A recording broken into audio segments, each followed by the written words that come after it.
On a vu comment l'Union européenne a passé des accords avec le Rwanda dans la fourniture, je l'ai dit tout à l'heure, des matières premières stratégiques et critiques.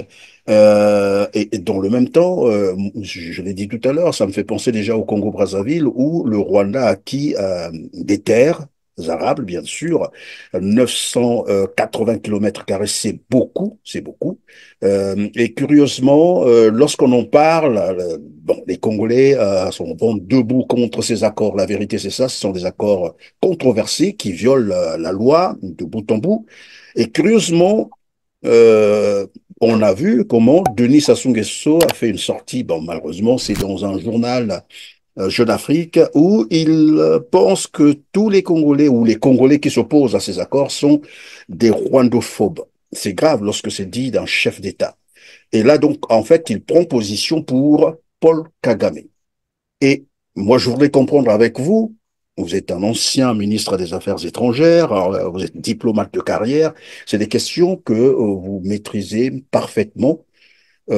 Cette position veut dire quoi concrètement? Apparemment, ça frise un peu des intérêts, j'allais dire, existentiels pour Denis Sassou Nguesso.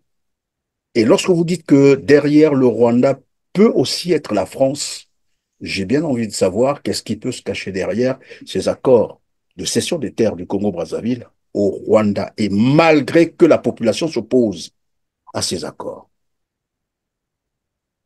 Alors, il y a la France, il y a tous les pays de l'Union européenne, sauf quelques-uns qui se sont opposés. Il y a bien sûr les États-Unis et d'autres qui soutiennent Paul Kagame et utilisent aussi leur presse souvent pour le protéger dans les médias. En ce qui concerne le Congo-Brazzaville, bien sûr, Sassou Nguesso a utilisé cette terminologie qui est, à mon avis, insultante pour le peuple congolais. Les Congolais n'ont rien contre moi ou contre les autres Rwandais. Les Congolais ne sont pas rwandophobes du tout. Il y a d'ailleurs des Rwandais qui vivent au Congo depuis fort longtemps, depuis Exactement. 1994, près de Il y 8 a des millions. réfugiés rwandais qui sont au Congo. Il y en a qui ont obtenu la naturalisation congolaise, qui vivent en paix. Sauf que, croyez-moi, depuis l'arrivée de- des militaires rwandais, qui se comportent ou qui se présentent comme des civils dans les zones cédées au Rwanda, et vous allez voir que la population rwandaise au Congo, les anciens Rwandais naturalisés congolais, ou les réfugiés, tout simplement, ils vont être déstabilisés. C'est ce qui s'est passé au Mozambique, justement. Au Mozambique, une fois que l'armée rwandaise était présente, ils ont commencé à enlever. J'ai plusieurs amis qui ont été enlevés du Mozambique, ramenés au Rwanda et qui ont disparu, qui ont été tués. Nous avons lancé des alertes, nous avons demandé aux ONG de plaider la cause et des jeunes, des jeunes Tutsis d'ailleurs. Eh bien, rien à faire. Kagame s'en fout éperdument, il dit I don't care. Et donc, le cas du Mozambique, c'est un peu ce qui va se passer. Je suis pas prophète, je suis pas un devin. Et si jamais les cessions de terre à Kigali, au régime de Paul Kagame, se poursuivent et se concluent, si on, ça dit que si on met en application les accords signés entre le Rwanda et le Congo, Brazzaville, les accords militaires, les accords de cession des terres, ça veut dire installation de militaires rwandais, des réservistes souvent d'ailleurs, c'est ce qui s'est passé au Mozambique, eh bien, ils vont occuper le terrain et ce sera une zone interdite aux Congolais. De toute façon, puisque c'est une propriété privée, ce sera une propriété privée. Et les Congolais n'auront plus que leurs yeux pour pleurer, croyez-moi. Mesdames, Messieurs, merci de suivre RCT. Bienvenue dans ce numéro Droit de savoir où j'ai le plaisir de vous retrouver en compagnie de Jean-Marie Vianney Ndagijimana, juriste de formation, diplomate de carrière. Bonjour Jean-Marie. Bonjour Christian. Merci d'être avec nous sur R7, mais surtout d'avoir accepté notre invitation. Animateur de la radio La Voix des Grands Lacs, ambassadeur, vous avez été en poste à Paris, à Bruxelles et à Addis Abeba, ancien ministre des Affaires étrangères du Rwanda, écrivain prolifique. On peut citer Deux parmi vos nombreux ouvrages, respectivement intitulés La France a-t-elle participé au génocide rwandais? Le second, comment Paul Kagame a délibérément sacrifié les Tutsis. Je pense qu'on va commencer par là. Une petite question sur le second livre intitulé Paul Kagame a délibérément sacrifié les Tutsis. J'espère que vous avez compris ma préoccupation. En effet, je crains que les accords de cession des terres arabes du Congo-Brazzaville au Rwanda, qui seront donc au centre de notre échange aujourd'hui, cachent également des ambitions criminelles de vouloir sacrifier une partie de la population congolaise. Parce que si Paul Kagame l'a fait contre les Tutsis, probablement que Denis Sassou Nguesso aussi peut s'en inspirer. N'apprend-on pas que seuls les oiseaux du même plumage volent ensemble? Alors donc, ma première question, c'est de savoir euh, ou de nous rappeler les grandes idées que vous avez développées dans votre livre. Paul Kagame a délibérément sacrifié les Tutsis. Merci, Christian. Alors, c'est un essai, hein, c'est un livre, effectivement, que j'ai écrit euh, il y a plus de 20 ans, même s'il n'est sorti qu'en 2009 pour la première fois, et puis il a été réédité. Il a été traduit en France, en anglais et en Kinyarwanda. Donc, ce livre existe en trois versions, version française, anglaise et Kinyarwanda. Pourquoi j'ai écrit ce livre? D'abord parce que je voulais absolument témoigner sur ce que j'avais vu, ce à quoi j'ai assisté en 1994 pendant les grands massacres euh, du, du printemps 1994. En ce moment-là, j'étais ambassadeur à Paris, comme vous l'avez bien dit dans la présentation. Et j'étais assez indépendant. Parfois, on me dit, mais tu es fou de t'opposer au président Habyarimana. Euh, Quand je dis m'opposer, ça ne veut pas dire que je travaille pas pour le pays. Non, pas du tout. J'ai vraiment bien collaboré avec le président jusqu'à sa mort. Mais il y Mhm, a beaucoup de choses sur lesquelles on n'était pas d'accord. Néanmoins, je continue à soutenir qu'il a été assassiné par Paul Kagame, qui voulait instaurer un régime encore 10 fois plus dictatorial que celui de Habyarimana et instaurer une dynastie Tutsi à la tête du pays. Tutsi, ça veut dire une minorité de moins de 15% de la population. Mais ce n'est pas mhm, ça l'objet. L'objet, c'est de justement d'avoir entendu de la bouche même du FPR me dire en avril 1994 que les Tutsis du Rwanda n'étaient pas le problème. Je vais révéler une chose sur laquelle je ne reviens pas souvent. Moi, je suis bien sûr rwandais. Vous connaissez le problème entre les Hutus et les Tutsis. Il se fait que moi, je suis euh, de double ascendance. Mon père est Hutu et ma mère Tutsi. Ils ne sont plus de ce monde, mais ils étaient Hutu et Tutsi respectivement. mhm, Et donc, chaque fois que les Tutsis ont eu des problèmes au Rwanda, je me suis senti vraiment concerné. Aujourd'hui, que les Hutus ont tous les soucis du monde, bien sûr, je ne peux pas me taire. Et en 94, pendant que les massacres étaient en cours, une semaine après, déjà, moi, j'ai parlé de génocide parce que tous les éléments dont je disposais montraient que il y avait un ciblage systématique des populations tutsis. Mais j'ignorais ou je ne savais pas tout ce qui se passait derrière les lignes du FPR, c'est-à-dire sur le territoire que le parti, l'armée de Paul Kagame occupait avant l'assassinat du président Habyarimana. C'était une zone très fermée, les journalistes ne pouvaient pas arriver, les ONG n'avaient pas accès, et Kagame, ça donnait depuis 1990, en fait, depuis l'agression du Rwanda, il tuait, massacrait systématiquement les populations hutus. Mais en avril 94, sincèrement, j'étais très loin de penser ou d'imaginer ce que j'ai su ensuite. Alors, il se fait que une semaine après l'assassinat du président Habyarimana, j'étais en contact avec l'armée rwandaise qui faisait tout pour essayer d'arrêter la guerre. Mais ce n'était pas possible parce que Kagame, Dans la nuit même où le président a été assassiné, Kagame a ordonné le départ de son armée vers Kigali. Donc, ils étaient préparés à prendre Kigali depuis longtemps. Et ils ont préparé l'attentat contre l'avion du président Habyarimana. En même temps, ils s'entraînaient en Ouganda et au Rwanda et ils s'équipaient, puisque eux disposaient de, de trucs arrière.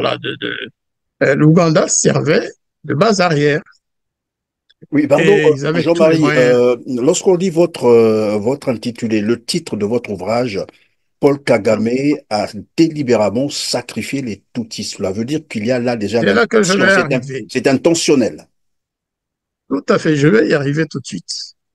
Mais je voulais quand même que vous compreniez le contexte. Je vous en Et prie. donc, l'armée rwandaise, qu'on appelle souvent l'armée de Habyarimana, demandait une sorte de trêve de 72 heures pour qu'on puisse arrêter les massacres.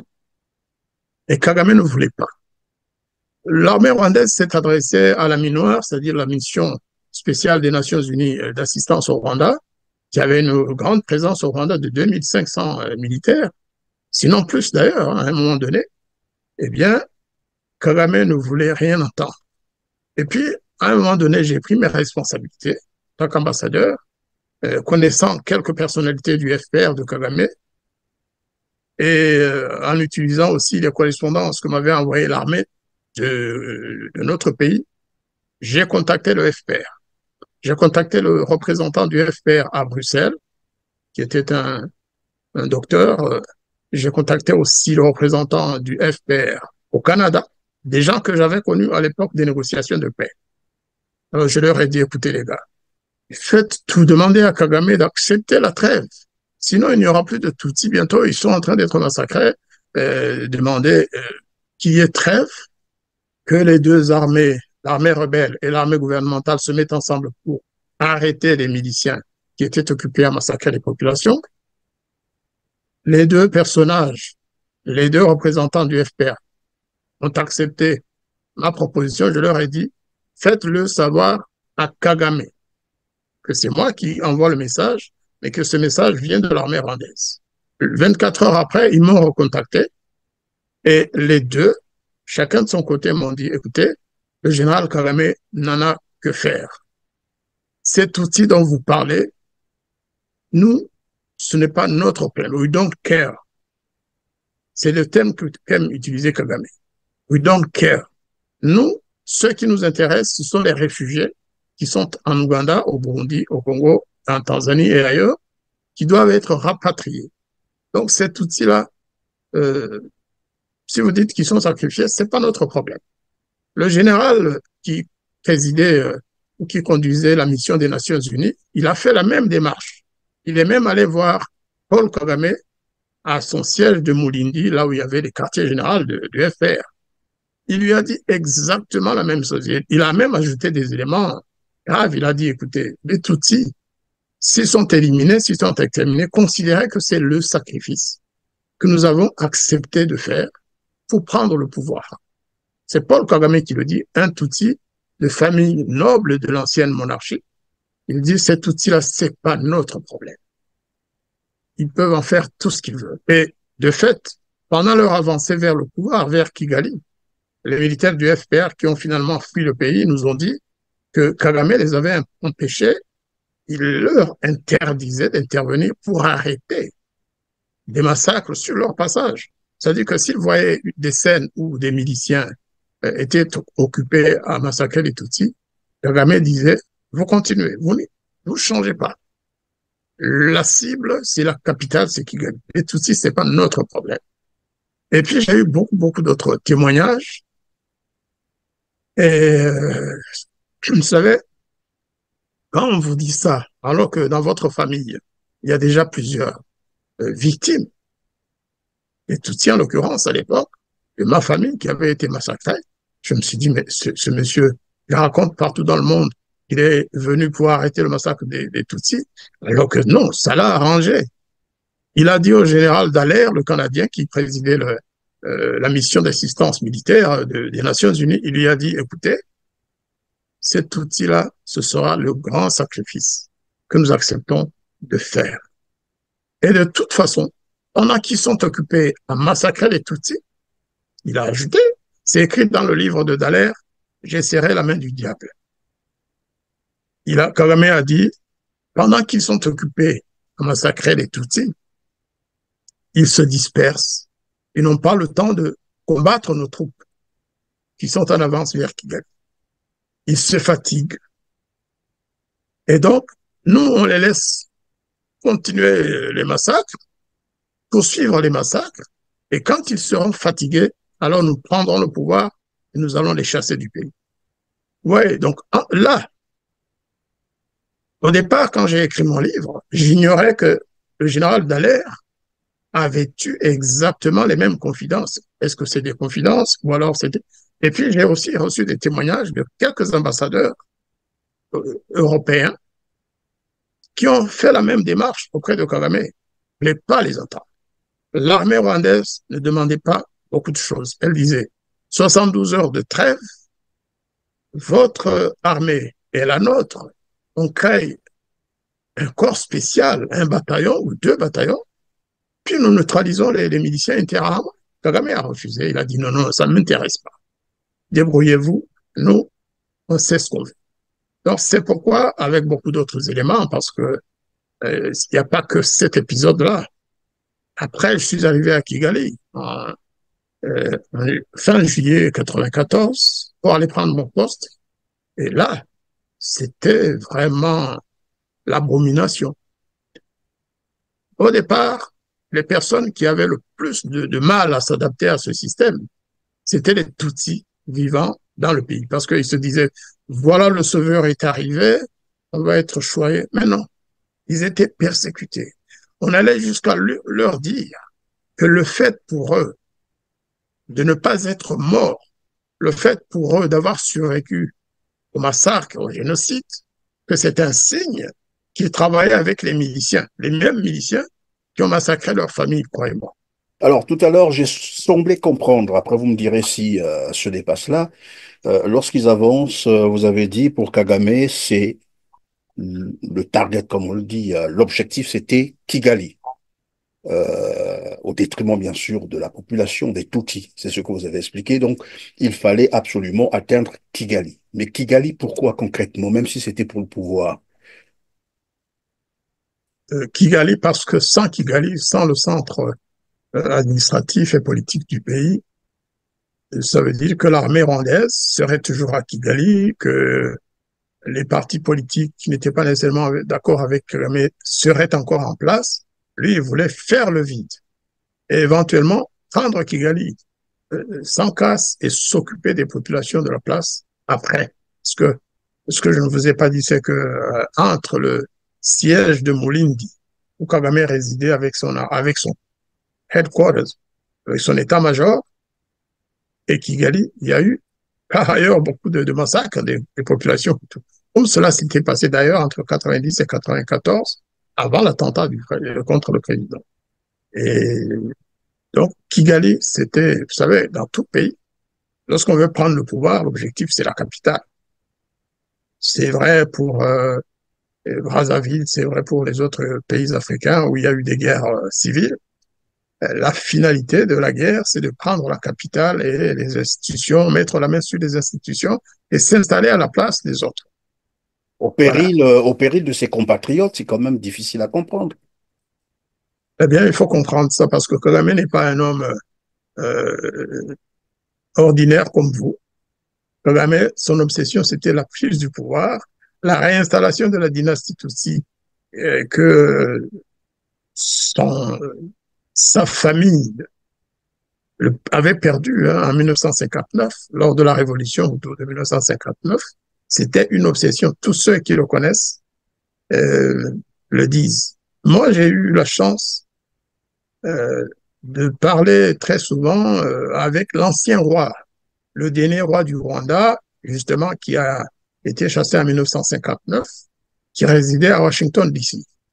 On se parlait souvent. Et il connaissait bien Kagame, il connaissait le père de Kagame, qui était de la famille, de la même famille. Il a connu Kagame à Kampala, en Ouganda, et il me disait toujours, ce monsieur-là, c'est un tueur. Il ne faut pas espérer, lorsque vous demandez le dialogue national, n'espérez pas qu'il puisse accepter. Non, il veut garder le pouvoir pour lui et son petit clan, éventuellement euh, quelques, quelques affidés, mais sans plus. Donc, et celui qui parlait, c'était un homme qui avait 80 ans, lorsqu'il est mort, je crois, ou un peu plus ou un peu moins.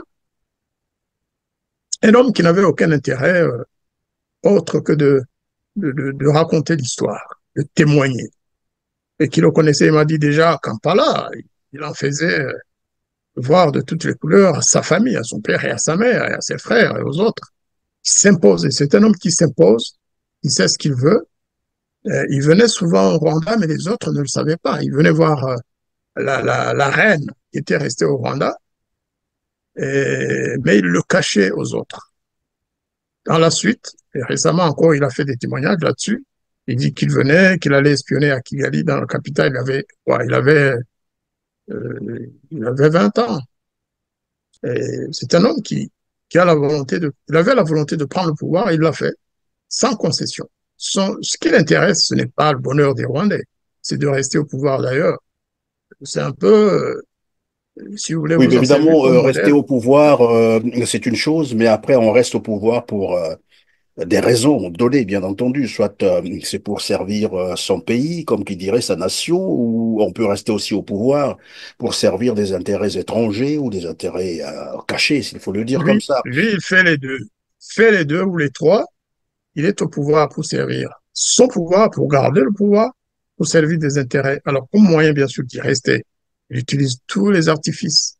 Il est protégé par des grandes puissances. C'est connu depuis 1994, depuis sa prise du pouvoir. Ça, c'est un autre chapitre qu'on pourrait développer. Moi, j'ai assisté à des scènes extraordinaires à Washington, où j'avais accompagné le président Bizimungu, le premier président du Rwanda, lorsque le premier rapport sur les massacres à caractère génocidaire du FPR contre les Hutus du Rwanda venait d'être documenté. Et j'ai reçu ce rapport d'ailleurs le 20 septembre 1994. Et donc, dans la suite, j'ai accompagné le président à Washington parce qu'il essayait d'éteindre le feu. Il demandait aux Américains de tout faire pour que ce rapport ne soit jamais publié. Et il a obtenu gain de cause. Les Américains, le secrétaire d'État adjoint à l'époque, il a dit au président, j'étais là, il a dit, nous allons vous aider, mais aidez-nous aussi. Alors, il a dit, nous demandons que vous arrêtiez ces massacres qui étaient en cours en ce moment-là et qui étaient perpétrés par l'armée qui était censée être l'armée nationale, la nouvelle armée nationale. Les États-Unis ont bloqué ce Mais rapport. pardon, Et Jean-Marie, qui est finalement Paul Kagame pour qu'il arrive à avoir l'influence, une influence même sur les Américains? Paul Kagame, je crois que euh, ceux qui pensent qu'il est bête, ils ont tort. Paul Kagame a compris pendant toute sa vie et sa carrière que seul il n'a pas de force, qu'il doit s'appuyer sur des gens puissants, sur les puissances mondiales. Vous savez, avant le 1er octobre 1990, lorsque son mouvement a attaqué le Rwanda, Paul Kagame était aux États-Unis. Je pense que c'était à Leavenworth, quelque chose comme ça, dans une grande école militaire. Il n'a pas pu rester longtemps, mais il était là.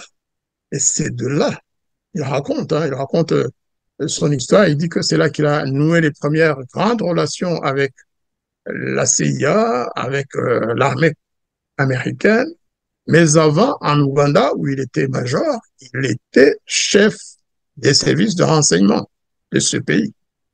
Et il dépendait de Museveni. Sans Museveni, Kagame n'aurait jamais pu percer. Il a toujours dépendu des autres. Et il sait que sans ses puissants alliés, Kagame serait chassé du pouvoir. Donc, il dépend des Américains. Pendant 20 ans, il a critiqué la France, il a accusé la France d'avoir participé au génocide des Tutsis. Mais aujourd'hui, il ne peut jamais dire ça. Parce qu'il a compris que la France, c'est son allié principal en Europe aujourd'hui. C'est la France qui le protège réellement, je le dis. La France bloque toutes les propositions de décision qui peuvent aller à l'encontre des intérêts de Kagame dans tous les domaines. Et d'ailleurs, au niveau de l'Union européenne, c'est la France qui anime toutes les aides. C'est la France qui négocie pour Paul Kagame. Et chaque fois qu'il a besoin d'argent auprès de l'Union européenne, c'est la France qui lui trouve euh, des occasions Mais en de contrepartie à sorte. quoi pour la France? En contrepartie, c'est quoi? En contrepartie, que Kagame n'accuse plus la France d'avoir participé au génocide des Tutsis. Et Kagame a dit oui, Une forme de mais chaque chantage fois, alors. ah oui, c'est un chantage permanent sur la France. Les autres chefs d'État avaient résisté avant Macron. Macron a succombé à cette tentation d'avoir un allié de poids, parce qu'il y a aussi d'autres intérêts. Vous savez, euh, l'armée de Kagame aujourd'hui est utilisée partout dans le monde comme une armée de mercenaires, une armée qui protège les intérêts de certaines grandes sociétés ou entreprises occidentales, pour ne pas dire européennes. Je dirais même que l'Union européenne a supplanté les États-Unis dans, dans la manipulation de Kagame et dans l'utilisation du Rwanda, de l'armée rwandaise, pour servir les intérêts de l'Occident. Lorsque vous regardez à gauche, à droite, vous vous rendrez compte que l'armée rwandaise est employée ou utilisée comme une société de sécurité au Mozambique, dans le nord, à Cabo Delgado. C'est à la mer, vous savez qu'il y a du gaz et du pétrole et beaucoup d'autres ressources hein, qui sont exploitées par la société Total. Et donc, Kagame sert comme société de sécurité qui protège Total contre ce qu'on appelait les rebelles islamistes mozambicains. Et effectivement, l'armée rwandaise est partie en grand nombre, 3000 soldats, je crois, et qui ont écrasé, bien sûr, les pauvres. Les pauvres. Bon, j'ai pas de compassion pour ces gens-là parce qu'ils étaient quand même, ils massacraient les populations aussi, au nom de l'islam. Et donc, sans Kagame, je crois que l'armée de la SADC aurait eu du mal à écraser cette rébellion. Ça, c'était un Mais à point côté pour le de gouvernement ce français. que, bien sûr, vous avez dit tout à l'heure, l'armée de Kagame sert un peu de protection des sites d'exploitation, s'il faut le dire comme ça. Mais il y a Tout à fait. aussi qu'elle sert, je ne sais pas comment dire ça, mais dans le même temps, il est aussi, je parle là du Rwanda, donc de Kagame, fournisseur de certaines matières stratégiques, des matières premières, bien sûr, stratégiques à l'Union européenne. Aujourd'hui, j'ai vu une carte qui était d'ailleurs diffusée par des Mozambicains. C'est une carte qui montre leur pays avec les provinces diverses. Et au nord, en rouge, il y a la province du Rwanda. C'est comme ça que les Mozambicains le comprennent et c'est vrai. On ne peut pas aller dans cette région sans l'accord du Rwanda. Ils auraient pu ajouter Rwanda et Total. Eh bien, c'est un problème qui est en cours d'ailleurs de... C'est-à-dire, c'est une province qu'on a rebaptisée ou bien elle porte ce Oui, nom bien sûr, depuis?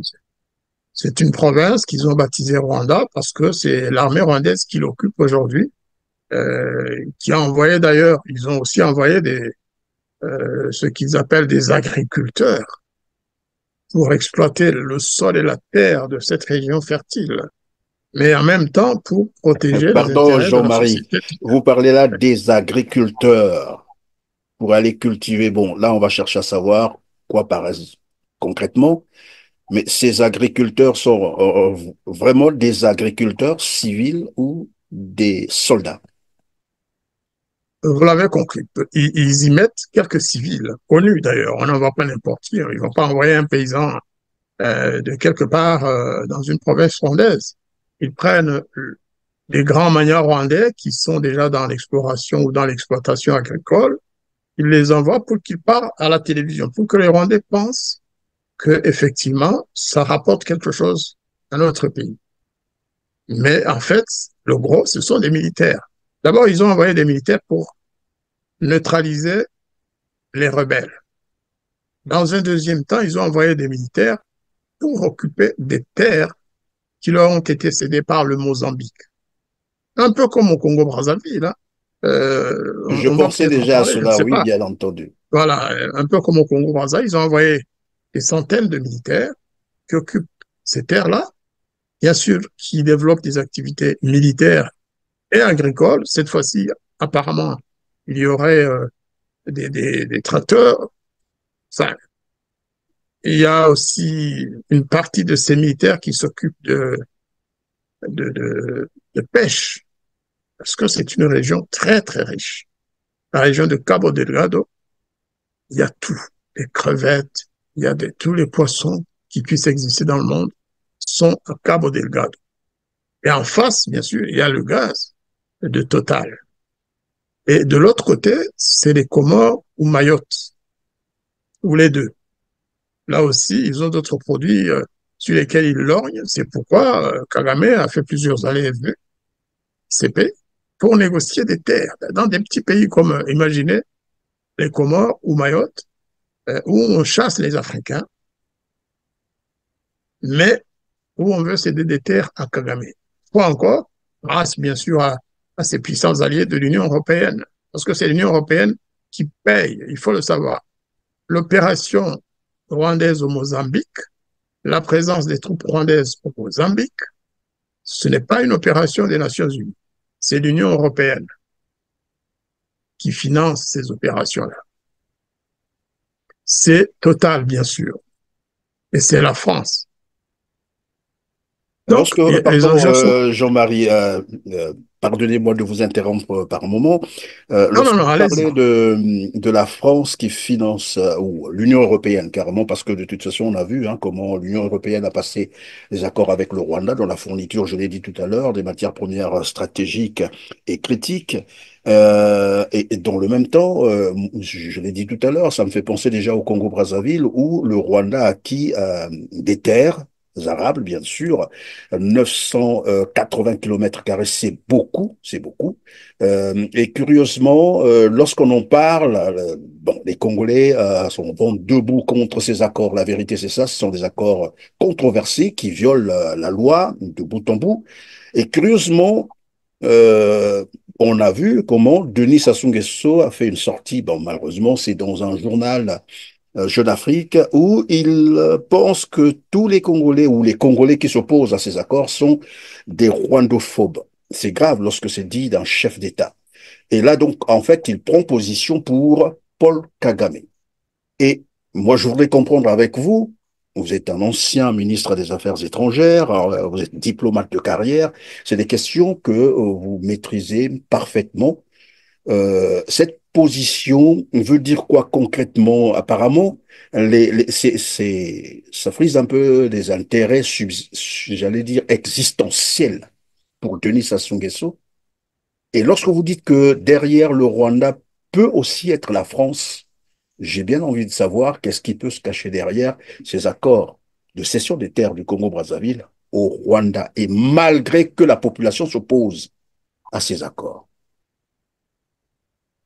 Alors, il y a la France, il y a tous les pays de l'Union européenne, sauf quelques-uns qui se sont opposés.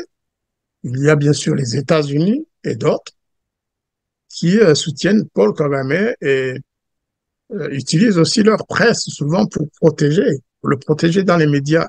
En ce qui concerne le Congo-Brazza, bien sûr, Sassou Nguesso a utilisé cette terminologie qui est, à mon avis, insultante pour le peuple congolais. Les Congolais n'ont rien contre moi ou contre les autres Rwandais. Les Congolais ne sont pas rwandophobes du tout. Il y a d'ailleurs des Rwandais qui vivent au Congo depuis fort longtemps, depuis Exactement. 1994. Près de Voilà, il 8 y a des 000 réfugiés Rwandais. rwandais qui sont au Congo. Il y en a qui ont obtenu la naturalisation congolaise, qui vivent en paix. Sauf que, croyez-moi, depuis l'arrivée des militaires rwandais, qui se comportent ou qui se présentent comme des civils dans les zones cédées au Rwanda, Et vous allez voir que la population rwandaise au Congo, les anciens Rwandais naturalisés congolais, ou les réfugiés, tout simplement, ils vont être déstabilisés. C'est ce qui s'est passé au Mozambique, justement. Au Mozambique, une fois que l'armée rwandaise était présente, ils ont commencé à enlever. J'ai plusieurs amis qui ont été enlevés du Mozambique, ramenés au Rwanda et qui ont disparu, qui ont été tués. Nous avons lancé des alertes, nous avons demandé aux ONG de plaider la cause et des jeunes, hein, des jeunes Tutsis d'ailleurs. Eh bien, rien à faire. Kagame s'en fout éperdument, il dit I don't care. Et donc, le cas du Mozambique, c'est un peu ce qui va se passer. Je suis pas prophète, je suis pas un devin. Et si jamais les cessions de terre à Kigali, au régime de Paul Kagame, se poursuivent et se concluent, hein, ça dit que si on met en application les accords signés entre le Rwanda et le Congo, Brazzaville, les accords militaires, les accords de cession des terres, ça veut dire installation de militaires rwandais, des réservistes souvent d'ailleurs, c'est ce qui s'est passé au Mozambique, eh bien, ils vont occuper le terrain et ce sera une zone interdite aux Congolais. De toute façon, puisque c'est une propriété privée, ce sera une propriété privée. Et les Congolais n'auront plus que leurs yeux pour pleurer, croyez-moi. C'est organisé, c'est organisé. Maintenant, pour le Congo, je ne sais pas qui est derrière. Mais le fait que le Rwanda se dirige progressivement vers Pointe-Noire, où d'ailleurs on me dit qu'il y a des installations aéroportuaires, il y a un aéroport là Tout quelque à fait, part oui. que le Il Rwanda y a aussi utilise. un port en eau profonde, il y a un aéroport, il y a tout ça, oui. Voilà, eh bien le Rwanda utilise l'aéroport pour importer des produits interdits, parce que le Rwanda n'a pas le droit d'acheter n'importe quelles armes ou n'importe quel équipement militaire. Eh bien, ils font ça à travers le Congo-Brazzaville. Et à partir de Pointe-Noire ou des environs, là où il y a l'aéroport, le fameux aéroport, hein, eh bien, ils envoient leurs avions et ils transportent tranquillement les équipements militaires ou les armes interdites à Kigali. Évidemment, je vais dire, pour les Rwandais et pour les autres qui souffrent des agressions répétées de l'armée rwandaise en RDC, notamment, nous allons peut-être en parler, eh bien, le Congo-Brazzaville est complice, naturellement. Lorsque vous cédez des terres à Maluku, Maluku en face de Maluku congolais, il y a le Maluku de Il y a Brazza, Maluku Kinshasa qui est de là, oui. Congo-Kinshasa. Lorsque vous cédez à l'armée rwandaise, parce que cette armée, c'est son bras armé ou l'armée financière, le bras financier de l'armée de Kagame, c'est Crystal Venture. Crystal Venture, c'est composé de plusieurs sociétés. C'est un conglomérat de sociétés qui s'occupent de plusieurs domaines, construction, agriculture, exploration minière, exactement les mêmes que vous retrouvez en Centrafrique. Déjà, on monte là, on est passé de Mozambique, on est à Brazzaville maintenant, mais avant Brazzaville, il y avait le Centrafrique. Eh bien, Pardon, tout à le l'heure, vous avez Centrafrique, parlé de Crystal Venture, évidemment. Vous dites que c'est le bras financier de FPR, c'est-à-dire de Paul Kagame, qui, au Congo-Brazzaville, finalement, s'est installé à Maluku. Et vous avez dit tout à l'heure, vous avez rappelé que Maluku, c'est presque en face de Kinshasa.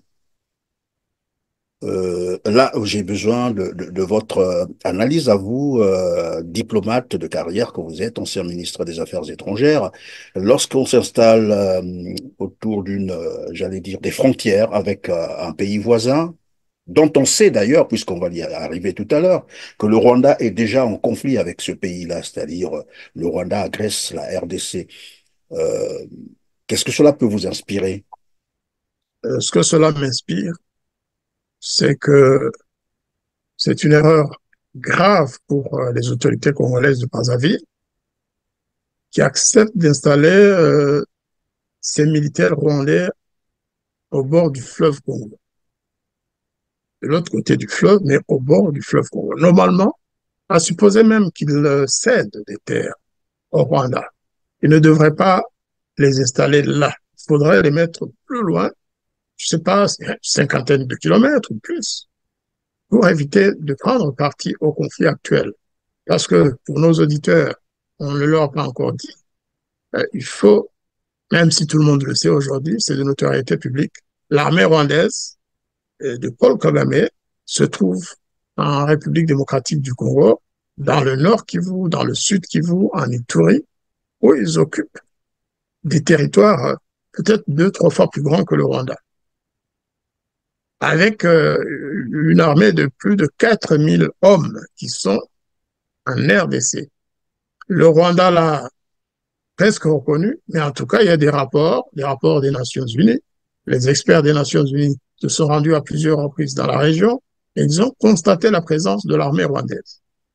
Et aujourd'hui, ils disent, ouais, à peu près 4000 hommes, plus les supplétifs de l'armée rwandaise, dont des Congolais, des Ougandais. Et maintenant, d'ailleurs, il y a des militaires ougandais qui travaillent avec l'armée en RDC. Alors, dans ces conditions, lorsque vous savez que le Rwanda a une vision, d'ailleurs, qui tranche avec les principes de l'Union africaine, de l'intangibilité des frontières,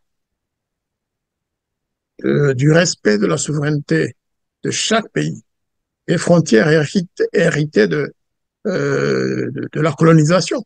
Dans ce sens-là, si chacun voulait revendiquer un territoire, comme le fait le Rwanda sur le Congo ou sur le Burundi et l'Ouganda, eh bien, je vais vous dire, tous les pays africains seraient en guerre. Et donc, les autorités de Brazzaville, soit elles sont réellement complices avec Kagame, ou alors elles ignorent le droit international, ou elles ignorent les intérêts de leur peuple, parce qu'ils ne savent pas avec qui ils traitent. Traiter avec les Solventure, des militaires rwandais, certains sont réservistes, d'autres sont en activité, et les installer à Maluku, pour moi, c'est une déclaration de guerre à la RDC, ni plus ni moins. On ne peut pas faire cela. C'est comme si, par exemple, euh, prenons le cas de la France. Malheureusement, heureusement qu'il n'y a pas de pays hostile à la France dans la région. Mais si la Belgique installait ou cédait des terres à un quelconque pays hostile aux intérêts de la France, qu'il le fasse à Mons, à Charleroi ou du côté du nord-ouest, ou plutôt du sud-ouest de la France, de la Belgique, la France n'accepterait jamais. Aujourd'hui, la France n'accepterait pas que la Belgique cède des terres à la Russie, à la frontière entre les deux, à la frontière entre la Belgique et la France. C'est exactement la même chose, sauf que là, il s'agit de pays africains, bien sûr. La communauté internationale bien, ne considère pas nos intérêts, mais pour ceux qui connaissent le Rwanda, qui connaissent l'armée rwandaise, qui connaissent les ambitions de Kagame, démesurées, hein, des ambitions vraiment qui ne tiennent compte que de ses intérêts. Et encore, il devrait conseiller au gouvernement congolais de Brazzaville de mettre fin à ces accords, ou alors d'en changer l'application, d'envoyer l'armée rwandaise à la frontière ouest du côté du Gabon. Mais est-ce que le Gabon, lui, va accepter? Parce que s'ils sont au Congo, c'est pas seulement pour le Congo, ça concerne toute l'Afrique centrale. Vraiment. Et je vous ai parlé tout à l'heure, vous m'avez confirmé cela, le Rwanda a des terres du côté, presque du côté de Pointe-Noire, dans le Kwilu, je pense. Dans le Niari, dans la Lekoumou, dans la Bwenza, en fait, la partie sud. Bon, Voilà. c'est bien que après, c'est une stratégie simplement pour ne pas fâcher tout le monde parce que c'est une stratégie de combat. Si on prononce Pointe-Noire aujourd'hui, cela veut dire que tout le monde se dira, bah, écoutez, toute la partie sud Ah va se oui, niquer contre ce pouvoir. Mais je pense, parce que dans le reportage qu'a diffusé la télévision rwandaise, euh, parmi, bien sûr, les experts qui sont allés visiter les terres au Congo-Brazzaville, il y a une dame qui a bien dit que nous utiliserons le port de Pointe-Noire pour acheminer voilà, nos produits. Mais le disant, en Tout à fait. réalité, derrière, il y a un message qu'il faut comprendre par là, qu'il faudra aussi prendre le port de Pointe-Noire en possession. Ils vont pas le prendre en possession pendant qu'ils sont en accord avec le gouvernement de Sassou Nguesso. Mais s'il y avait, par exemple, une contestation de la population congolaise ou de l'opposition congolaise ou qui menacerait les intérêts de Sassou Nguesso du côté de Pointe-Noire, je suis certain que l'armée rwandaise, pas seulement d'ailleurs ceux qui sont là, mais que d'autres sont derrière en attente, qu'ils vont venir intervenir pour protéger les intérêts que Sassou Nguesso leur indiquera. C'est comme ça que les choses se passent. Maintenant, il s'agit de Oui, deux mais après, il peut régimes. arriver qu'évidemment, le Rwanda puisse finalement échapper au contrôle de Brazzaville, comme ça se passe d'ailleurs en RDC. Vous êtes en train d'expliquer.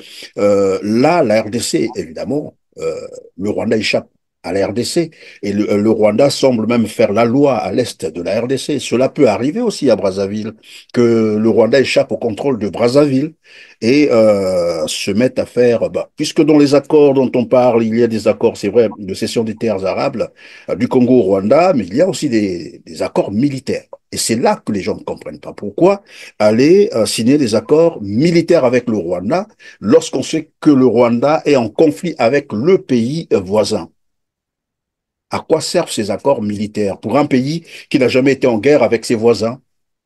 Depuis des décennies en plus. Le Congo n'a jamais été menacé par les voisins. Pourquoi aller signer des accords militaires avec le Rwanda? Et à quel moment, c'est presque à la fin, bien sûr, de son mandat présidentiel, je sais qu'il va encore se représenter, mais c'est un peu au moment où on est en train de sentir qu'il y a un déclin quand même, le pouvoir est en train de, voilà, de boiter.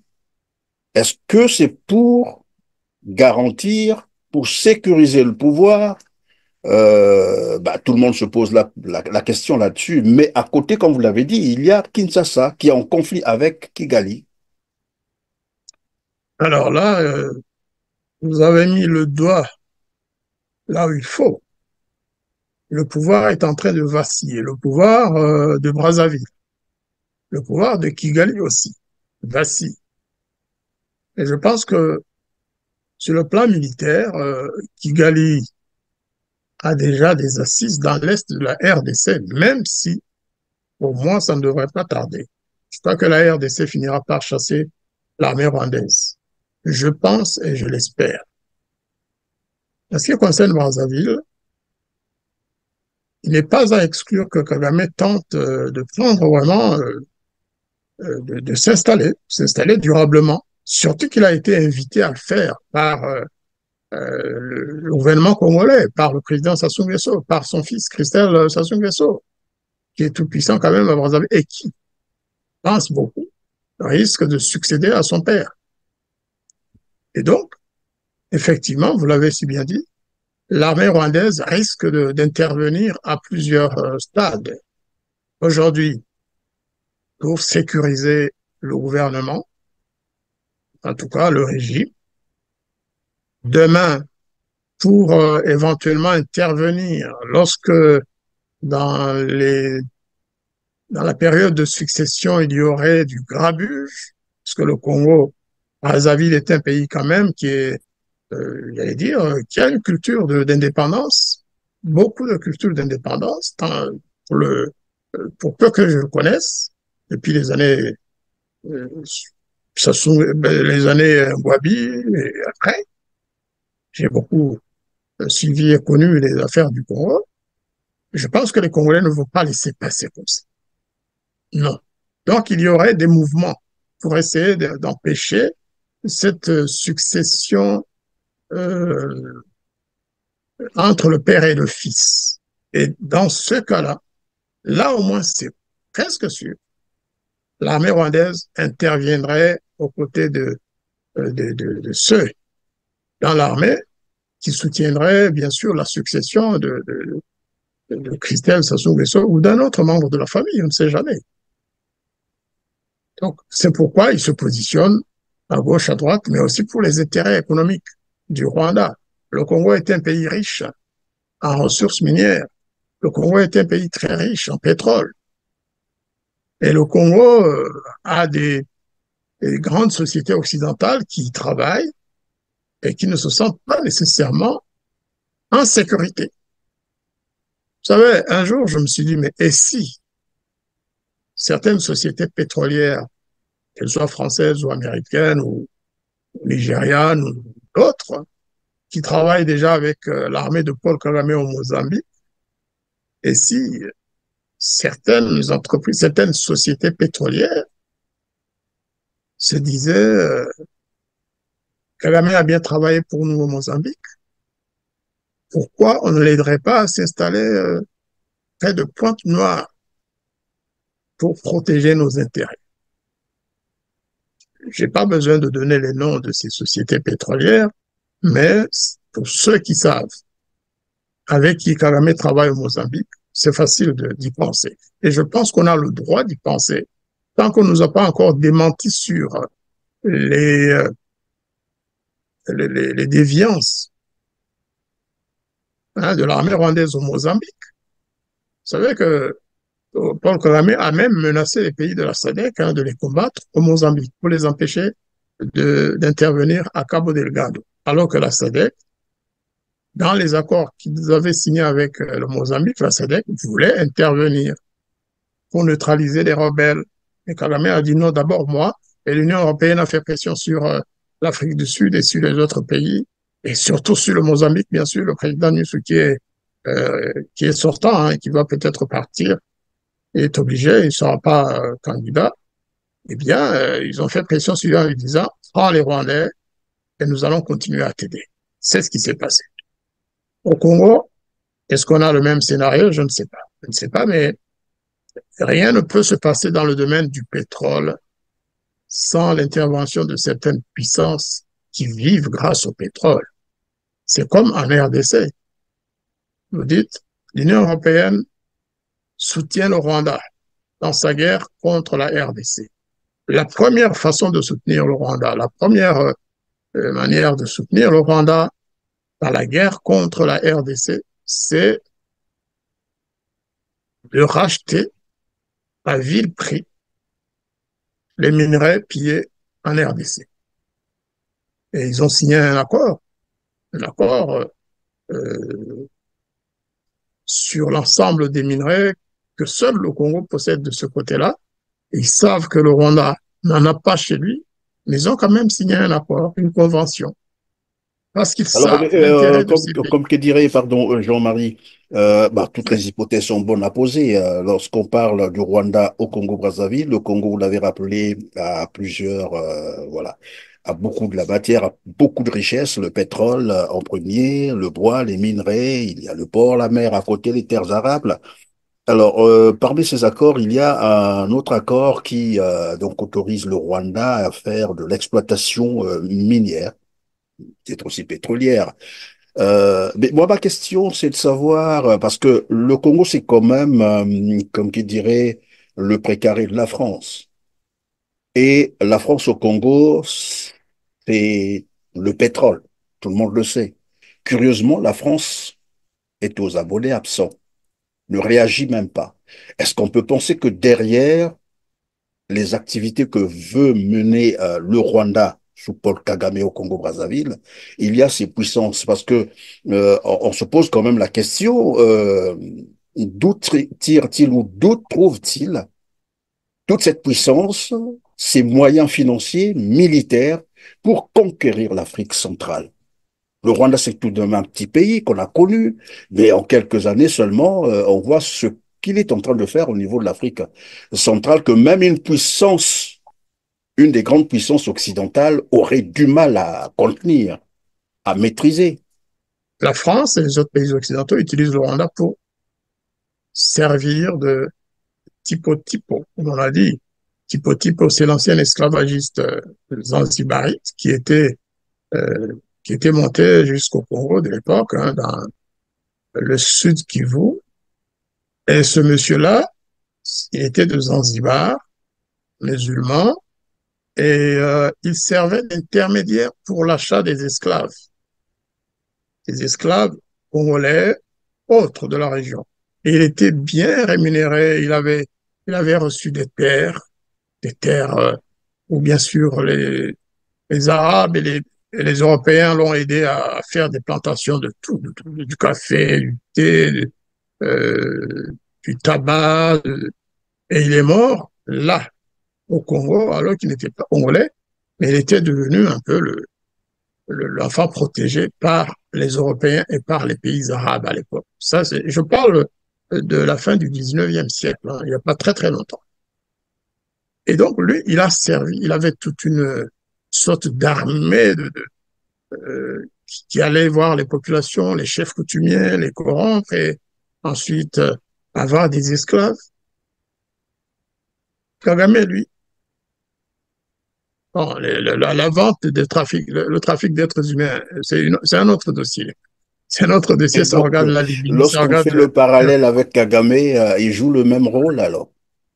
tout à fait. Il joue le même rôle et sa force à lui maintenant, c'est qu'il a une armée bien organisée, prête à intervenir partout, prête à sauter sur n'importe quel, un peu comme les mercenaires blancs de l'époque des indépendances. Lorsqu'on voulait déstabiliser un pays en Afrique, ben, on faisait appel à qui? On faisait appel à Bob Denard, le français, on faisait appel à Jean Schram, le belge, on faisait appel à d'autres, des Sud-Africains, des Rhodésiens blancs à l'époque, pour aller déstabiliser, assassiner un chef d'État, prendre le pouvoir et donner le pouvoir à qui il voulait. Maintenant, Paul Kagame joue ce rôle, surtout pour la protection des intérêts occidentaux. Vous savez, les Congolais supporteront peut-être mieux la présence de l'armée de Kagame ou de Crystal Venture, mieux qu'ils ne supporteraient l'arrivée des paras belges ou français. Peut-être. En tout cas, eux, ils se lavent les mains. Enfin, comment comprendre ça? Vous êtes en train de vouloir nous dire que finalement, l'armée de Kagame serait, entre guillemets, le Wagner de l'Afrique. Ah oui, tout à fait, tout à fait. C'est vraiment le thème qu'ils ils sont, j'allais dire, pire que Wagner, parce qu'ils s'installent. Wagner, lorsqu'ils viennent, on sait qu'ils vont faire leurs opérations, qu'ils vont aider tel gouvernement à chasser les rebelles, et puis qu'après, si on n'a plus besoin d'eux, ils vont partir. Kagame, c'est pas ça. Il va faire les deux. Il intervient pour aider un régime aux abois, pour aider un fils qui veut succéder à son père pacifiquement ou autrement. Ils peuvent l'aider à prendre le pouvoir, hein, sans se montrer trop, mais en tout cas à intervenir. Mais aussi, ils ont une autre ambition, c'est de rester, de s'installer durablement. C'est pourquoi il y a la cession des terres. En Centrafrique, Wagner, apparemment, ils sont aussi dans l'exploration minière, hein, c'est sûr. Tout à fait, oui. Voilà. Dans Mais l'exploitation minière. ils savent qu'ils vont partir. Ils savent qu'ils vont repartir chez eux. Ils ont une administration, bien sûr, hein, qui est adaptée à leur mission. Mais ce sont des mercenaires, c'est comme ça que certains les appellent, qui vont rentrer chez eux. Alors, mais Kagame, tout à l'heure, je disais, le Rwanda, c'est quand même un pays, on ne dira pas quand même le Rwanda, c'est un pays riche, c'est un pays puissant, mais tel que Paul Kagame mène sa politique, j'allais dire, sa stratégie expansionniste, s'il faut le dire comme ça, après on se pose des questions de savoir, la question de savoir comment trouve-t-il les finances et les moyens militaires. Le Rwanda vit quand même des aides des pays étrangers, des grandes puissances. Où trouve-t-il c'est les précisément moyens cela. financiers et militaires pour mener sa politique d'expansionniste? Ce sont ces aides-là, et bien, beaucoup d'autres choses, hein. Vous savez, lorsque Kagame a été envoyé au Mozambique par, on dit l'Union européenne, ou plutôt la France, ils lui ont donné beaucoup d'argent. À la fois pour Kagame, bien sûr, dit non, ils m'ont donné aucun argent, aucun sou. Et après, il se contredit. Il reconnaît quand même qu'ils lui ont payé tout ce qui avait un rapport avec la logistique. qu'ils ont un contrat avec l'Union européenne pour payer la solde des militaires et beaucoup d'autres choses. En Centrafrique, c'est la même chose. Kagame un jour avait déclaré, c'était au Nouvel An en 2021, je crois, on lui demandait, mais où est-ce que vous trouvez l'argent pour, euh, pour nourrir vos militaires qui sont en Centrafrique? Parce qu'en Centrafrique, il y a deux missions. Il y a la mission de l'ONU à laquelle participe l'armée rwandaise, mais il y a aussi la présence d'une armée revenue sur le plan bilatéral. Donc, le Rwanda déclarait à tout le monde que c'est lui qui finançait tout ça, que c'était pour aider un, un pays ami qui était agressé par les Wagner et par M. Bozizé. C'est ce que disait Kigali Bozizé, qui n'était pas un ami de Kagame, tout le monde le sait. Ensuite, ce jour-là, au Nouvel An 2021, Kagame a expliqué, il a tout dit. Il a dit, vous savez, moi, j'ai pas besoin de mettre un franc dans cette opération. Les Nations Unies nous payent pour les 2500 militaires, je crois, d'assistance militaire des Nations Unies en Centrafrique. Et il a dit, c'est simple, l'argent qu'ils nous payent pour cette opération, nous le coupons en deux. Nous donnons une partie à l'opération onusienne et l'autre va à notre opération bilatérale. On s'est dit, ah bon, c'est facile, hein? Mais c'est pas bête non plus. C'est pas bête parce qu'en retour et en contrepartie, euh, ces gens y vont pour mener une mission militaire d'assistance, mais en fait, ce sont les mêmes qui occupent les mines de diamants, les zones cédées à Kigali par le président centrafricain. Ce sont les mêmes militaires qui protègent le président Touadéra de Centrafrique. C'est parmi, c'est peut-être la vie privée, je ne devrais pas y revenir, mais c'est parmi ces militaires que Touadéra a pu recruter une de ses épouses actuelles, qu'il a eu un enfant avec cette femme, pour qui il a construit une maison à Kigali. Il va souvent. Il l'a envoyé au Rwanda parce que la population commençait à regimber un peu, à dire, écoutez, monsieur le président, quand même, c'est quoi cette histoire? Votre garde du corps devient votre épouse, vous avez la première femme à côté, vous avez... Et là, il a dû renvoyer la Rwandaise à Kigali avec son enfant. Il leur a construit une belle villa, tout le monde le connaît à Kigali. Et voilà comment se sont arrangées les choses. Et donc, ce n'est pas... Il travaille par compensation. Il donne et il reçoit le double.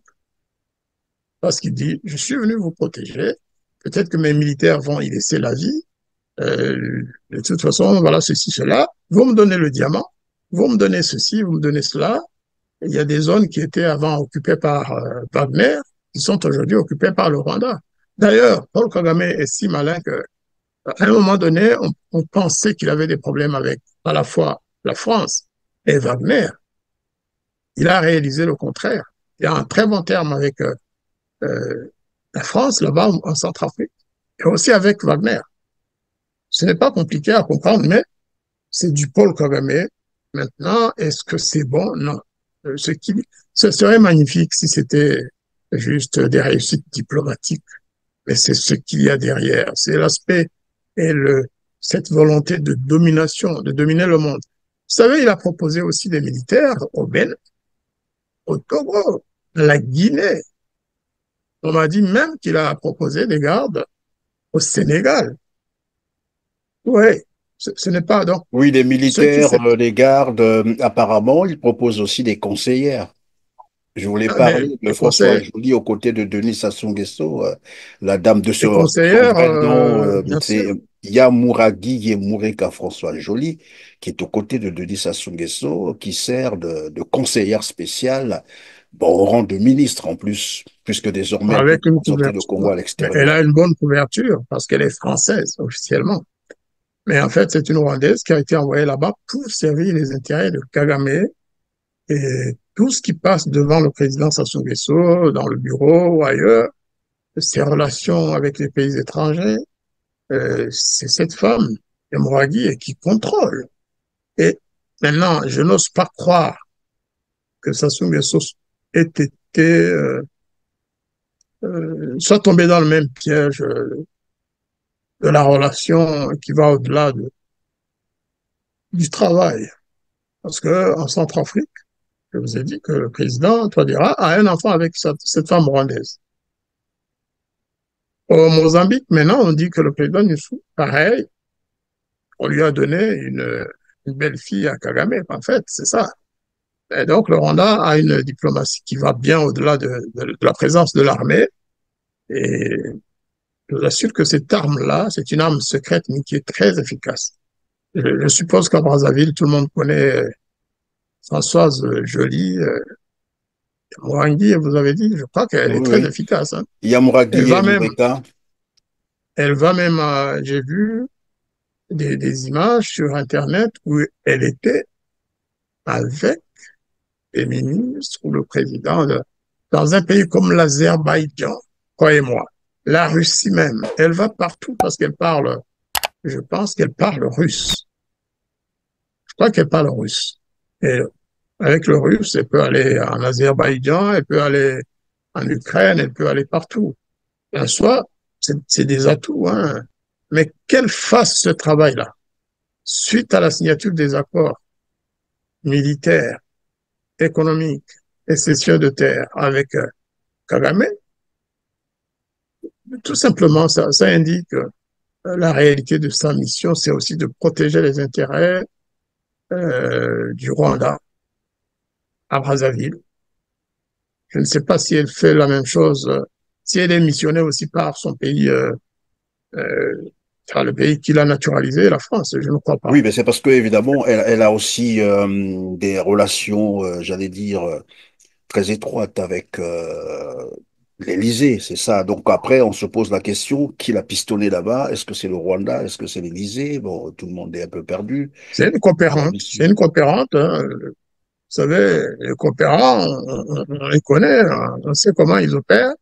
Et si elle a été missionnée par la France aussi, ça va, au Mozambique, il y a des Français hein, qui aident Kagame à maîtriser la situation sur le plan de la formation de l'armée d'ailleurs, au Mozambique, comme en Centrafrique. Il faudra vérifier à Brazzaville si cela est le cas. C'est l'Union européenne qui finance toutes les opérations de formation de l'armée. Et comment cela se passe? Avant, c'est le Mozambique qui entraînait, qui formait l'armée mozambicaine.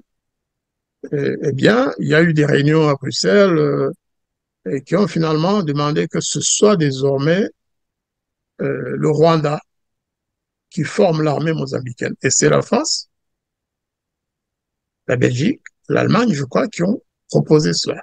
Et le Portugal a accepté, bien sûr. Hein. Le Portugal soutient cela parce que bon, c'est peut-être un bon débarras pour les anciens colonisateurs.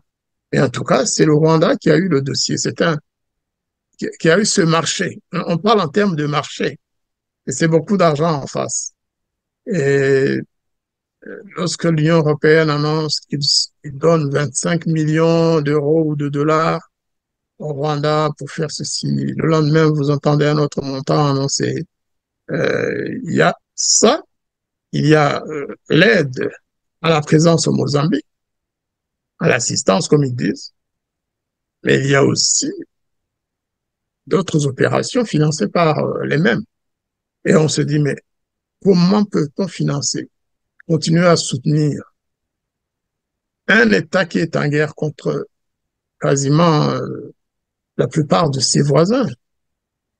Mais on le soutient, Oui, c'est la on ne question tient pas compte. en réalité qui s'impose parce que on ne peut pas comprendre qu'un pays qui agresse un pays voisin, c'est le cas bien sûr, nous parlons ici du Rwanda qui agresse la RDC, tout le monde le sait, l'ONU l'a déjà dit, a encore réitéré là-dessus, l'Union européenne également le sait, et dans le même temps, l'Union européenne peut continuer passer des accords avec le Rwanda. Je l'ai rappelé tout à l'heure, dans la fourniture des matières stratégiques, parce que c'est coûteux quand même, c'est beaucoup d'argent derrière. Et puis, il y a des aides financières. Dernièrement, c'est, je crois, la France qui a accordé près de 400 millions, c'est ça, 400 millions d'euros au Rwanda.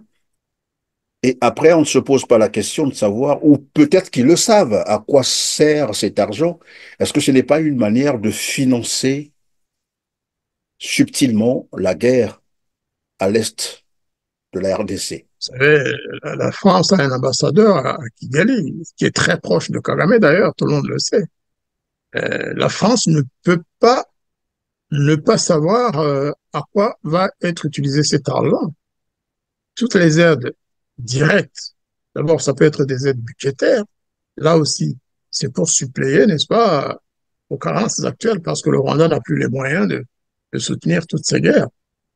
C'est quelqu'un d'autre qui paie à sa place. Et c'est aussi pour profiter des prix alléchants, c'est ce qu'on dit, que propose le Rwanda sur les produits pillés en RDC. Euh, Prenons un exemple, je n'ai pas les prix réels en tête. Si le coltan, par exemple, coûte ou est vendu, disons, à 10 euros sur le marché international, bien sûr, on est loin du vrai chiffre, et que le Rwanda propose le même coltan lié au Congo, qui le propose à 4 euros ou à 5 euros ou à 6. Il est très, très difficile pour les pays demandeurs, c'est-à-dire les pays européens, l'Union européenne, de refuser cette offre. Résultat, ils financent pour continuer à bénéficier des prix de faveur, ou alors pour les avoir, Kagame est capable de donner le coltan gratuitement. Et j'ai appris qu'il aurait donné des produits miniers, qu'il aurait transféré des produits miniers du côté de Brazzaville, parce qu'il n'avait pas le cash pour le faire directement, et qu'il leur a dit, écoutez, j'ai un stock, prenez le stock, vendez et profitez-en comme vous. C'est-à-dire Voilà. des matières tirées au Congo-Brazzaville et bon Toutes voilà, données en échange voilà. des matières volées au Congo, Kinshasa, en C'est RDC. ça.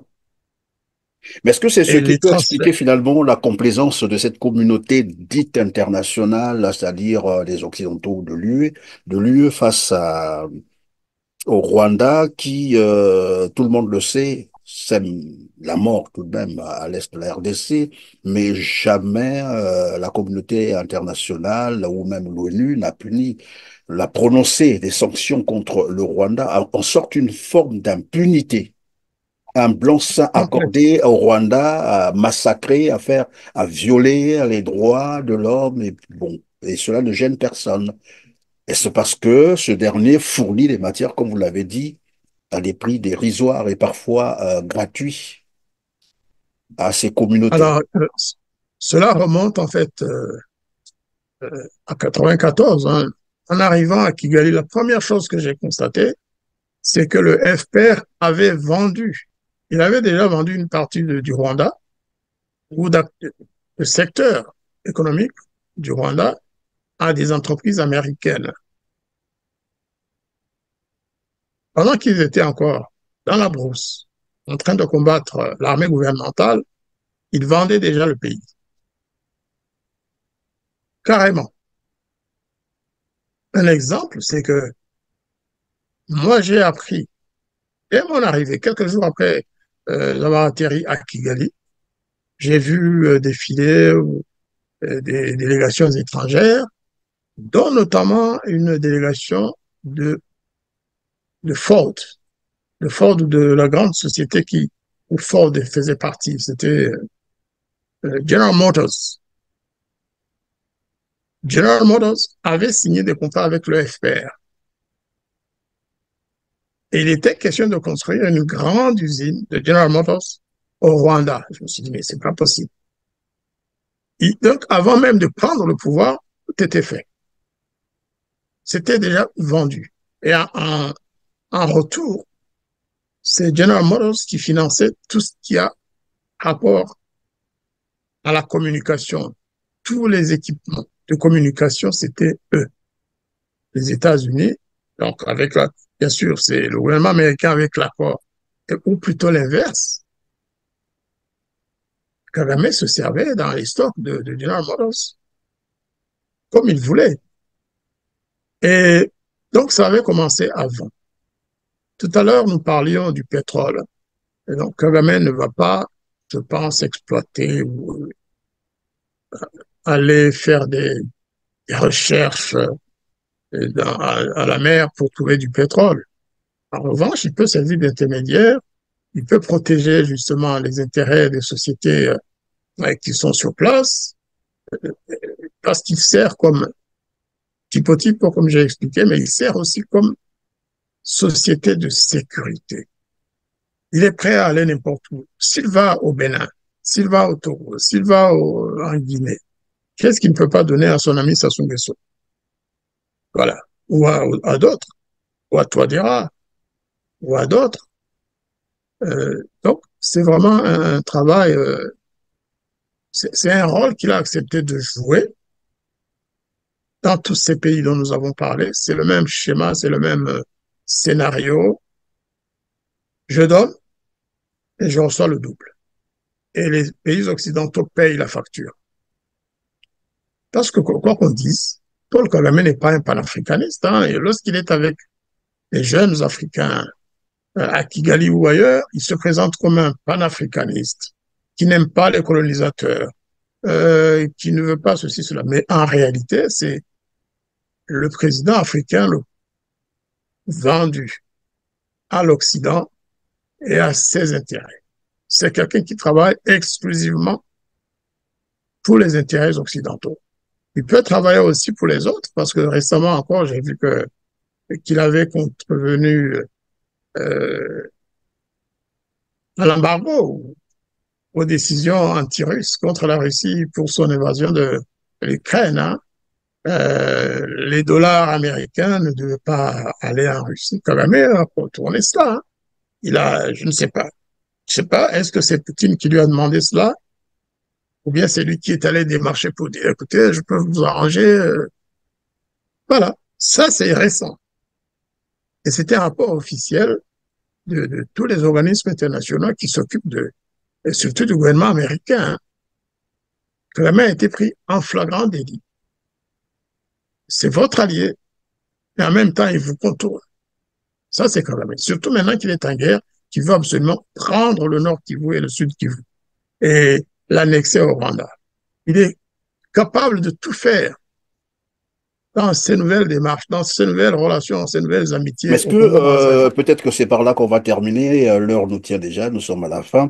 Est-ce que il n'y a pas une possibilité finalement d'arrêter cette ambition hégémonique? Est-ce qu'il est trop tard finalement pour les Africains d'arrêter carrément Paul Kagame pour dire attends, vous n'allez pas continuer comme ça à vouloir tout occuper, à sauter sur toute Oui, l'Afrique, la zone Afrique centrale, je parle.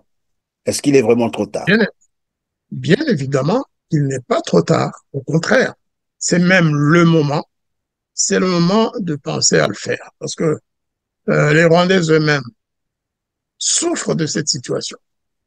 Parce qu'à l'intérieur du Rwanda, on en parlera une autre fois, il y a un système d'apartheid qui ne dit pas son nom. Je vous en parlerai à une autre occasion. C'est un pays d'apartheid où il y a une forme de racisme contre l'ethnie majoritaire de ce pays. Je vous le dirai. Et c'est un apartheid, un racisme institutionnalisé. Et il le fait d'ailleurs aussi dans le Nord Kivu, parce que son armée s'acharne et cible systématiquement les populations hutus, qui sont congolaises, mais qui vivent dans cette partie du monde. Est-ce qu'on peut arrêter Kagame? Je crois que oui. Et je crois qu'il faudra le faire, mais on ne peut pas le faire tout seul. Les Rwandais auraient du mal à l'arrêter tout seul. Il faudrait qu'il y ait une sorte de synergie entre toutes les forces patriotiques de la région des Grands Lacs, y compris la RE, y compris le Congo-Brazzaville, bien sûr. Il faut absolument le faire. On doit arrêter Kagame, on doit stopper ces folies d'hégémonie Les Congolais de Rwanda doivent tout faire pour que la présence de l'armée rwandaise à Brazzaville et dans les environs et dans les autres provinces, euh, qu'il faut absolument que ça prenne fin. Les Congolais, je sais que les Congolais ne vont pas l'accepter. Malgré la pression mise par le président Sassou Nguesso, ça ne passera pas. Au Congo-Kinshasa, je sais qu'il y a des choses qui se passent aujourd'hui. Apparemment, on négocie, mais la réalité, c'est qu'en négociant, les Congolais de Kinshasa aussi pensent et travaillent sur la seule façon d'ailleurs de chasser Kagame du territoire congolais. Ce n'est pas les négociations, ce n'est pas de faire place à quelque ethnie proche de Kagame que ce soit. C'est une victoire militaire qu'il faudra, les Congolais de Kinshasa doivent le savoir et l'intégrer. S'il n'y a pas de victoire militaire, Kagame ne sortira jamais du Congo, parce que c'est le Congo qui nourrit Kagame et sa famille. C'est le Congo qui aide le Rwanda à boucler son budget et à garder ses relations avec les puissances occidentales et autres. En Ouganda, je crois qu'ils commencent à se fatiguer, même s'ils ont des relations euh, familiales entre Kagame et le pouvoir ougandais, à Museveni et les autres. Au Burundi, ça ne va pas du tout. Il veut absolument Oui, évidemment, parce déstabiliser le que je Burundi. posais cette question, parce que lorsque je regarde un peu l'installation du Rwanda au Congo-Brazzaville, tout à l'heure on a parlé de Maluku. Maluku, c'est en face de Kinshasa, donc la RDC se sont déjà menacés de ce côté-là, à l'ouest de la RDC. Il y a une autre zone, c'est dans le Niari, vers Dolisie, on parlerait de Kimongo. Là-bas aussi, le Rwanda a acquis des terres. Or, qui dit Kimongo, c'est presque le Kabila, et le Kabila, c'est l'Angola. Et donc, à un moment donné, l'Angola aussi va se sentir menacé par la présence, évidemment, de ces Rwandais au Congo-Brazzaville. Et ce qu'on craint aujourd'hui, que le Congo soit utilisé comme une base arrière et qui risquera de payer les frais, bien sûr, de cette stratégie, j'allais dire, de cette politique hégémonique du Rwanda. Moi, je le pense et j'y crois, parce que vous savez, ces derniers temps, on a entendu un monsieur, je pense qu'il s'appelle Sokoko, hein, qui a parlé de cette tentative justement de déstabiliser à la fois la RDC et l'Angola. Et ce serait parti d'une mission effectuée par monsieur Sokoko il y a quelques années pour le compte de Christelle Sassou Nguesso auprès de Dos Santos. Dos Santos, l'ancien président aujourd'hui décédé de l'Angola. Et il lui demandait ni plus ni moins que de l'aider à renverser son propre père, le président Denis Sassou Nguesso. Mais bien sûr, Dos Santos, qui était quand même très proche de Sassou Nguesso depuis les années d'indépendance, hein, depuis les années 74, 15, etc., il a dit non, je peux pas, vous pouvez pas me demander ça. Et il s'est confié d'ailleurs après à M. Sokoko. Ce que je dis, c'est Sokoko qui le dit lui-même, il le dit sur les radios, il le dit sur les chaînes de télévision et YouTube. Personne n'est venu le démentir. Et donc, il lui demandait éventuellement de l'aider. Christelle Sassou Nguesso demandait à Dos Santos de faire comme il avait fait avant, de l'aider à prendre le pouvoir contre son propre père. Lorsque ça n'a pas marché, lorsque Dos Santos a refusé cette offre, une offre morbide, eh bien, il semblerait, et ça, nous, au Rwanda, on l'a un peu subodoré, hein, on a senti qu'il y avait quelque chose, qu'il y avait un dossier de succession. Parce qu'au Rwanda, c'est le même problème. Kagame veut se faire succéder par un membre de sa famille. Avant, on parlait de son épouse. Après, on a changé. On parle maintenant de ses enfants, de sa fille qui travaille à la présidence, son fils qui est le chef de la garde présidentielle. Et donc, il semble que Denis Sassou Nguesso se soit adressé à Paul Kagame, exactement la même demande qu'il avait faite et adressée à Dos Santos. Et Kagame a bien sûr sauté sur l'occasion. Il a dit, ah, tiens, si vous voulez que je vous aide, il faut m'aider à faire ceci, à faire cela. C'est comme ça que seraient nés les fameux accords de 2021. C'est comme ça que ces accords aurait été lancé et confirmé par les deux. C'est des accords entre Sassou Nguesso, enfin le fils de Sassou Nguesso et Kagame. Christelle Sassou Nguesso a dû tout faire pour que son père, bien sûr, bénisse l'opération, bénisse ces négociations, peut-être sans trop savoir qu'il était visé par les deux. Maintenant, est-ce que cela est vrai ou ce n'est pas vrai? Moi, je raconte une histoire que j'ai entendue sur les radios, racontée par M. Sokoko lui-même. Sokoko racontait cela en trois langues pour dire que moi, j'ai compris ce qu'il disait. Il parlait en portugais, ensuite il traduisait son témoignage en français, ensuite en lingala. Je pense l'avoir même entendu parler à Munkutuba pour expliquer la même chose, pour que les Congolais qui ne parlent que le monde, le Kikongo en fait, le Munkutuba de Brazzaville, pour qu'ils comprennent ce que voulait dire ce monsieur. Maintenant, je ne pense pas qu'il y ait eu un démenti. Non, Je ne pense pas jusque-là, il qu'il n'y y ait a eu un pas de démenti. démenti. En tout cas, merci Jean-Marie Vianney Ndagijimana. Vous êtes, je rappelle, juriste de formation, diplomate de carrière. Vous avez été donc en poste à Bruxelles, à Paris, à Addis Abeba. Vous êtes ancien ministre des Affaires étrangères du Rwanda. En tout cas, merci d'avoir été avec nous. Vous êtes aussi animateur de la radio La Voix des Grands Lacs. Ce n'est qu'un début. Nous avons toute une série d'émissions à réaliser, évidemment, à ce sujet, bien sûr, sur la politique ou la stratégie hégémonique du Rwanda en Afrique centrale, mais aussi en Afrique des Grands Lacs. Grand merci d'avoir été disponible pour nous. C'est moi qui vous remercie, Christian Perrin, pour ces contacts que nous venons d'avoir. La première émission, je crois qu'elle était importante pour situer l'ensemble du contexte. Je dirais que j'ai eu aussi beaucoup de plaisir à recevoir à la Voix des Grands Lacs quelques membres de l'opposition congolaise, des gens,